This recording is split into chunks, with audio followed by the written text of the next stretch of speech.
Hi Tenno, it's me Vamp, and welcome to the Devstream recap. That hi Tenno was a reference to the Devstream, which, now that I think about it in hindsight, may have not been the smartest thing since you're watching the recap, so I don't know if you guys actually saw the Devstream itself or not, but what happened on the dev stream with Rebecca kept playing this video over and over again. Hi Tino.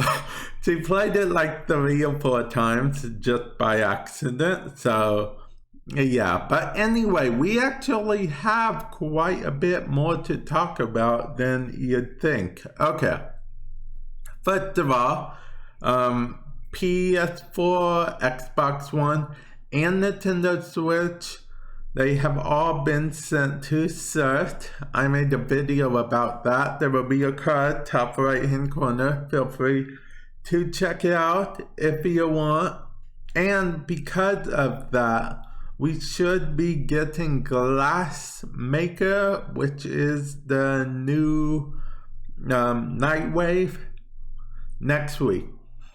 Now, don't quote me on that. We could not, but we should definitely be getting it sometime next week, and that's always good. Now, next thing I want to move on is, well, before we talk about this asset right here, I want to mention that the Gift of the Lotus event lasting all weekend. The Gift of the Lotus things usually last one day, but they're lasting all weekend as an attempt to make up for the fact that, there is currently no Nightwave going on right now. Now, Deadlock Protocol, you'll see the image here for both May and June. Well, that's simply because of the fact that they are still aiming for May. Right now, Deadlock Protocol is still en route for May, but they want to mention that it could be June. It could be June. They just want to prepare you for that possibility. Also, TennoCon, the digital collection, should be, if everything goes right, the ticket pack should be available next week. More details about that. Of course, I am a Warframe partner, but I will let you know what's going on. Stay tuned for the channel for more information on that. And I'm sure you'll see the bottom right hand corner, which is sad news, that the Divide Paradox won't be till next year. They confirmed they're not working on it till next year. It's not going to be till next year.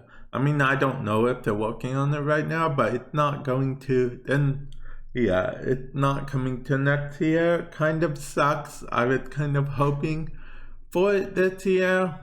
But yeah, they are working from home, though, so it's very understandable. They actually don't have a lot of the stuff you need for animations and whatnot, because they use actual real-life actors to animate, usually some animation room and stuff. Like, I don't know if you guys know this or not, but Danielle was actually behind, I believe it was Octavia's animation.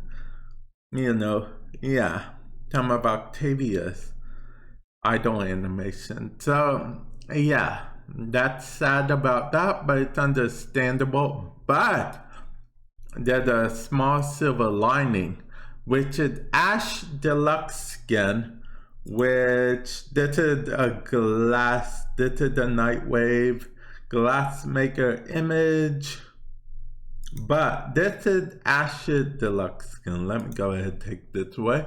Well, this is an Ash card anyway. His deluxe skin is coming soon.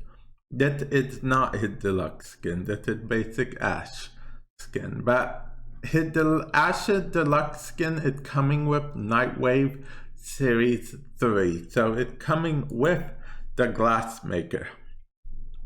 That's a pretty cool thing, right? But yeah, but you know who's also getting a deluxe skin? Gruda and Core. And Core deluxe skin is interesting because Vanari also gets a deluxe skin as a result. Now I'm just going to speed through everything else for you guys, then I'll talk more about this.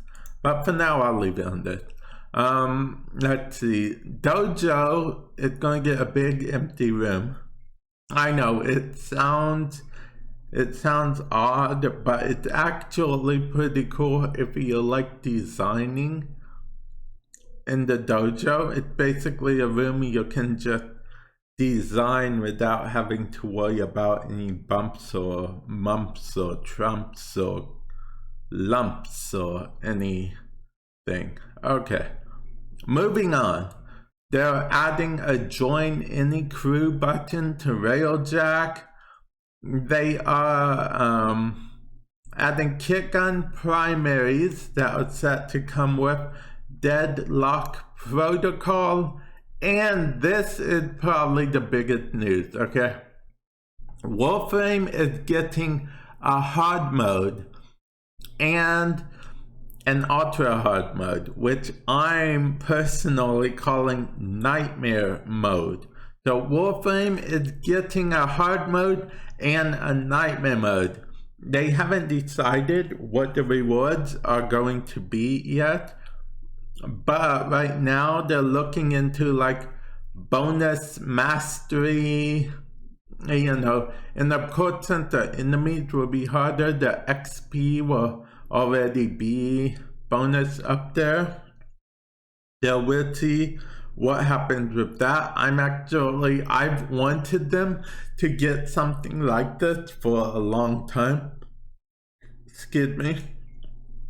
Some questions were around why doesn't Warframe just make the whole game harder? But their answer is a very logical answer. Their answer was there are people out there that just want to, you know, sit back, hang out with their friends after a long day of work and just, you know, mindlessly play Warframe. And then we're also getting a Corpus head shoulder armor.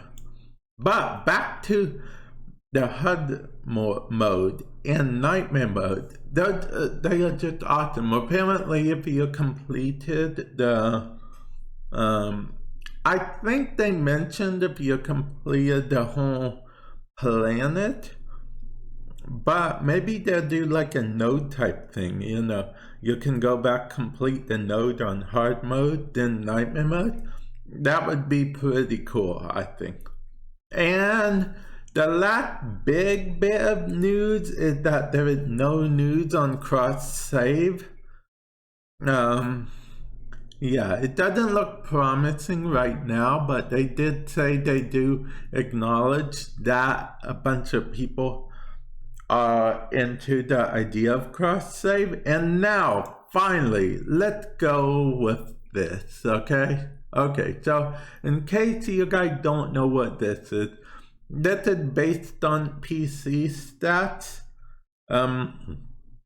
And apparently, this is how Scarlet Spear Warframe usage, frame-wise. So, like you have the popular frames like Inaros, Trinity, Meg Prime, Banshee Prime, Baruch, Octavia. I was very surprised to see Baruch there personally. Limbo, Excalibur, Umbra. You see the niche frames like Excalibur Prime, Banshee, Necros, Then you see the unpopular frames, like Trinity was unpopular. This is just during the Scarlet Spear, mind you. This isn't over all of Warframe. Apparently Trinity wasn't that popular at all. Atlas was barely used during this event, which is understandable because this event was more of a shoot, protect the beacons type thing. It wasn't really, yeah. And then we have the broad frames. Broad, I think, just means was used regularly, but not enough to be popular. Like a lot of people used it for a short amount of time, type thing. So yeah, that's how Rebecca described it. Rebecca loves stats, okay?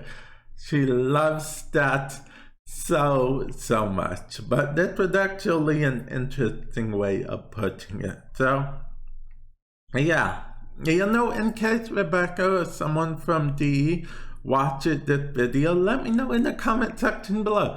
Do you like stat streams? Do you like seeing the different stats in Warframe and whatnot? I'd be interested in knowing if you guys did.